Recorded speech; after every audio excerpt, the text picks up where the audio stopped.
ਇਹ ਸਟੈਪ ਬੜਾ ਅੱਛਾ ਕਰ ਰਹੇ ਸੀ डायलिसिस ਦਾ ਮਸਲਾ ਬਣ ਗਿਆ। ਇਹ ਸਟੈਪ ਕਰਨਾ ਹੀ ਉਹਨਾਂ ਦੇ ਕੋਈ ਗੁਰਦੇ ਤੇ ਅਸਰ ਪਿਆ ਜੀ। ਆਜ਼ਾਰੀ ਬਾਤ ਹੈ। ਉਹਦੇ ਗੁਰਦੇ ਵੀ ਪੈ ਸਕਦੇ ਨੇ, ਉਹਦਾ ਦਿਲ ਵੀ ਤਬਦੀਲ ਹੋ ਸਕਦਾ ਹੈ, ਉਹਦਾ ਜਿਗਰ ਵੀ ਤਬਦੀਲ ਹੋ ਸਕਦਾ ਹੈ। ਉਸ 2000 ਨਾਲ ਤੁਹਾਡੇ ਖਾਲੂ ਦਾ ਮਹੱਲਾ ਵੀ ਤਬਦੀਲ ਹੋ ਸਕਦਾ ਹੈ, ਬਲਕਿ ਉਸ 2000 ਨਾਲ ਤੁਹਾਡੀ ਖਾਲਾ ਵੀ ਉਹਨਾਂ ਕੋਲ ਤਬਦੀਲ ਹੋ ਸਕਦੀ ਹੈ। ਤੇ 2000 ਰੁਪਇਆ ਜਿਹੜਾ ਵਾ ਹੁਣ ਤੱਕ ਘੱਟ ਨਹੀਂ ਹੈ। ਬੜੀ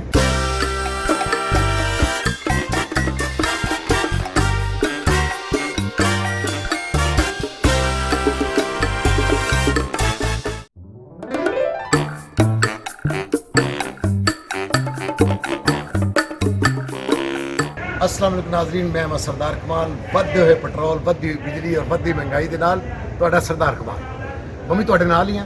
ਅੱਜ ਸਾਡੇ ਨਾਲ ਇੱਕ ਪਰਸਨੈਲਿਟੀ ਸਾਡੇ ਪਾਕਿਸਤਾਨ ਦੀ ਹਰ ਵੀਡੀਓ ਤੁਸੀਂ ਉਹਨਾਂ ਦਾ ਬੜੇ ਗੌਰ ਨਾਲ ਵੇਖਦੇ ਹੋ ਔਰ ਦਿਲੋਂ ਜਾਨ ਤੋਂ ਉਹਨਾਂ ਦੀ ਗੱਲ ਸੁਣਦੇ ਹੋ। ਮੇਰੀ ਮੁਰਾਦ ਗੋਗਾ ਪਸਰੂਰੀ ਸਾਹਿਬ ਦੇ ਨਾਲ ਹੈ। ਮੇਰੇ ਨਾਲ ਗੋਗਾ ਪਸਰੂਰੀ ਸਾਹਿਬ। अस्सलाम वालेकुम ਗੋਗਾ ਜੀ। ਵਾਲੇਕੁਮ ਸਲਾਮ। Thank you sir. ਅੱਛਾ ਗੋਗਾ ਜੀ, ਇਹ ਪੁੱਛਣਾ ਵੀ ਕਿ ਜਿਵੇਂ ਕਿ ਪੈਟਰੋਲ ਵੱਧ ਗਿਆ, ਬਿਜਲੀ ਵੱਧ ਗਈ, ਜੀ ਇਹ ਪੈਟਰੋਲ ਵਧਣ ਨਾਲ ਕੋਈ ਤੁਹਾਡੇ ਤੇ ਵੀ ਅਸਰ ਪਿਆ ਹੈ? ਹਾਂਜੀ ਦੇਖੋ ਜੀ, ਮੈਂ ਜਿੱਥੇ ਸਾਈਕਲ ਨਾਲ 100 ਕਿਲੋਮੀਟਰ ਅੱਗੇ ਜਾਂਦਾ ਸੀ ਨਾ, 70 ਕਿਲੋਮੀਟਰ ਮੇਰਾ ਸਾਈਕਲ ਕਰ ਲੈਂਦਾ ਸੀ। ਲੇਕਿਨ ਉਹ ਅੱਜ ਕੱਲ ਪੈਟਰੋਲ ਮਹਿੰਗਾ ਹੋ ਗਿਆ ਵਾ। ਮੈਂ ਫਿਰ ਉਹਦੀ ਚੈਨ ਵੀ ਪਾਉਣੀ ਹੁੰਦੀ ਆ, ਉਹਨੂੰ ਗਰੀਸਾਂ ਵੀ ਸਾਈਕਲ ਨੂੰ ਕਰਾਉਣੀਆਂ ਵਾ। ਮੇਰੇ ਤੇ ਜ਼ਿਆਦਾ ਅਸਰ ਪਿਆ ਵਾ ਇਸ ਦਾ। ਇਹ ਪੈਟਰੋਲ ਵਧਣ ਨਾਲ ਹਾਂਜੀ ਸਾਈਕਲ ਤੇ ਵੀ ਅਸਰ ਪਿਆ। ਹਾਂਜੀ ਯਾਨੀ ਪ੍ਰਾਈਮ ਮਿਨਿਸਟਰ ਸਾਹਿਬ ਨੇ ਕਿਹਾ ਕਿ 2000 ਰੁਪਇਆ ਉਹ ਹਰ ਫਰਦ ਨੂੰ ਦੇਣਗੇ ਔਰ ਉਹਨਾਂ ਨੇ ਕਿਹਾ ਉਸ 2000 ਨਾਲ ਤੁਸੀਂ ਆਪਣਾ ਬਿਜਲੀ ਦਾ ਬਿੱਲ ਵੀ ਦੇ ਸਕਦੇ ਹੋ, ਬੱਚਿਆਂ ਦੀ ਫੀਸ ਵੀ ਦੇ ਸਕਦੇ ਹੋ, 2000 ਨਾਲ ਤੁਸੀਂ ਰਾਸ਼ਨ ਵੀ ਲੈ ਸਕਦੇ ਹੋ। ਤੁਸੀਂ ਉਸ 2000 ਰੁਪਏ ਦਾ ਕੀ ਇਸਤੇਮਾਲ ਕਰੋ? ਮੇਰਾ ਖਾਲੂ ਬਿਮਾਰ ਆ ਜੀ, ਬੜਾ ਲਾਗਰ ਆ। ਉਹਦੇ ਤਕਰੀਬਨ ਹਫਤੇ ਬਾਅਦ ਡਾਇਲਿਸਿਸ ਹੁੰਦੇ ਆ। ਅੱਛਾ ਜੀ। ਇਸਲਾਮਾਬਾਦ ਉਹਨੂੰ ਮੈਂ ਲੈ ਕੇ ਗਿਆ ਵਾਂ ਤੇ 2000 ਰੁਪਇਆ ਜਿਹੜਾ ਨਾ ਉਹ ਮੈਂ ਉਹਨਾਂ ਦੇ ਡਾਇਲਿਸਿਸ ਕਰਵਾ ਕੇ ਉਹਨਾਂ ਦੀ ਮੈਂ ਇਲਾਜ ਉਹਨਾਂ ਦਾ ਕਰਵਾਵਾਂਗਾ ਬਿਹਤਰੀ। ਨਹੀਂ 2000 ਤੇ ਮੇਰੇ ਖਿਆਲ ਉਹਨਾਂ ਦੇ ਨਵੇਂ ਗੁਰਦੇ ਵੀ ਪੈ ਸਕਦੇ। ਤੇ ਮੈਂ ਅੱਜ ਡਿਸਕਸ ਕਰਨੀ ਆ, ਲੇਕਿਨ ਰਕਮ ਜ਼ਿਆਦਾ ਵਾ, ਹੋ ਸਕਦਾ ਵਾ ਮੇਰੇ ਕਿ ਖਿਆਲ ਕਿ 2000 ਤੁਹਾਡਾ ਪੂਰਾ ਉਹ ਖਾਲੂ ਜਿਹੜਾ ਠੀਕ ਹੋ ਸਕਦਾ, ਉਹਦੇ ਗੁਰਦੇ ਵੀ ਪੈ ਸਕਦੇ ਨੇ, ਉਹਦਾ ਦਿਲ ਵੀ ਤਬਦੀਲ ਹੋ ਸਕਦਾ ਹੈ, ਉਹਦਾ ਜਿਗਰ ਵੀ ਤਬਦੀਲ ਹੋ ਸਕਦਾ ਹੈ। ਉਸ 2000 ਨਾਲ ਤੁਹਾਡੇ ਖਾਲੂ ਦਾ ਮਹੱਲਾ ਵੀ ਤਬਦੀਲ ਹੋ ਸਕਦਾ ਹੈ, ਬਲਕਿ ਉਸ 2000 ਨਾਲ ਤੁਹਾਡੀ ਖਾਲਾ ਵੀ ਉਹਨਾਂ ਕੋਲ ਤਬਦੀਲ ਹੋ ਸਕਦੀ ਹੈ।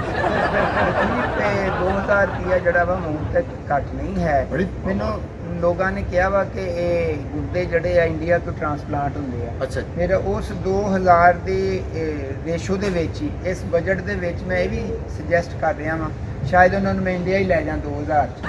Very good. ਇੰਡੀਆ ਚੱਲੂ ਤਾਂ ਸਾਡਾ ਖਾਲੂ ਨੂੰ ਤੇ ਚਾਂਸ ਹੀ ਮਿਲ ਜੇ ਫਿਲਮ 'ਚ ਕੰਮ ਕਰਨ ਦਾ। ਹਾਂਜੀ, ਉਹਨਾਂ ਨੂੰ ਹਲਕਾ ਜਿਹਾ ਸ਼ੌਕ ਵੀ ਆ, ਡਾਂਸ ਕਰ ਲੈਂਦੇ ਆ ਮਾੜਾ ਜਿਹਾ ਨਾ। ਜਦੋਂ ਬਿਮਾਰ ਨਹੀਂ ਸੀ ਨਾ, ਹਾਂ। ਉਹ ਵਿਆਹਾਂ ਸ਼ਾਦੀਆਂ ਤੇ ਇਹ ਸਟੈਪ ਬੜਾ ਅੱਛਾ ਕਰ ਰਹੇ ਸੀ। ਡਾਇਲਿਸਿਸ ਦਾ ਮਸਲਾ ਬਣ ਗਿਆ। ਇਹ ਸਟੈਪ ਕਰਨਾ ਹੀ ਉਹਨਾਂ ਦੇ ਕੋਈ ਗੁਰਦੇ ਤੇ ਅਸਰ ਪਿਆ ਜੀ। ਆਜ਼ਾਰੀ ਬਾਤ ਹੈ। ਇਹ ਜਗ੍ਹਾ ਤੇ ਵਾਟਾ ਆਂਦਾ ਨਾ, ਇਹਦੇ ਨਾਲ ਨਹੀਂ, ਸਾਦਾ ਨਾਲ ਨਹੀਂ ਆਂਦਾ। ਇਹ ਜਿਹੜਾ ਇਹ ਹਲਕੇ ਜਿਹੇ ਘੁਮਾ ਉਹ ਪਾਉਂਦੇ ਜੋ ਨੇ ਇਹਦੇ ਨਾਲ ਉਹਨਾਂ ਦਾ ਮਸਲਾ ਬਣਦਾ। ਗੁਰਦੇ ਤੇ ਅਸਰ ਪੈਂਦਾ। ਹਾਂਜੀ ਅੱਛਾ, ਉਹ 2000 ਨੂੰ ਵੀ ਖਾਲੂ ਨੂੰ ਇੰਡੀਆ ਖੜੋਗੇ? ਇਨਸ਼ਾਅੱਲਾ। ਤੇ ਉਹ ਇੰਡੀਆ ਤੋਂ ਅਗਰ ਉਹਨਾਂ ਨੇ ਕਹਿਤਾ ਵੀ ਭਾਈ ਇਹ ਸਾਡੇ ਵੱਲੋਂ ਜਵਾਬ ਆ, ਇਹਨਾਂ ਨੂੰ ਯੂਕੇ ਲੈ ਜਾਓ, ਅੱਛਾ ਜੀ। ਤੇ 2000 ਰੁਪਏ 'ਚ ਮੈਂ ਫਿਰ ਉਹਨਾਂ ਦਾ ਇਹ ਵੀ ਹੋ ਸਕਦਾ ਸੀ ਉੱਥੋਂ ਹੀ ਫਿਰ UK ਵੀ ਚੱਲ ਜਾਓ। ਯੂਕੇ ਚਲੇ ਜਾਓ, ਉੱਥੇ ਜਾ ਕੇ ਗੁਰਦੇ ਦਾ ਇਲਾਜ ਹੋ ਸਕਦਾ। ਇਲਾਜ ਹੋ ਸਕਦਾ। ਡਾਇਲਿਸਿਸ ਹੈ ਨਾ, ਉੱਥੇ ਚੇਂਜ ਹੋ ਜਾਣਗੇ ਬੜੀਆ ਤੋਂ।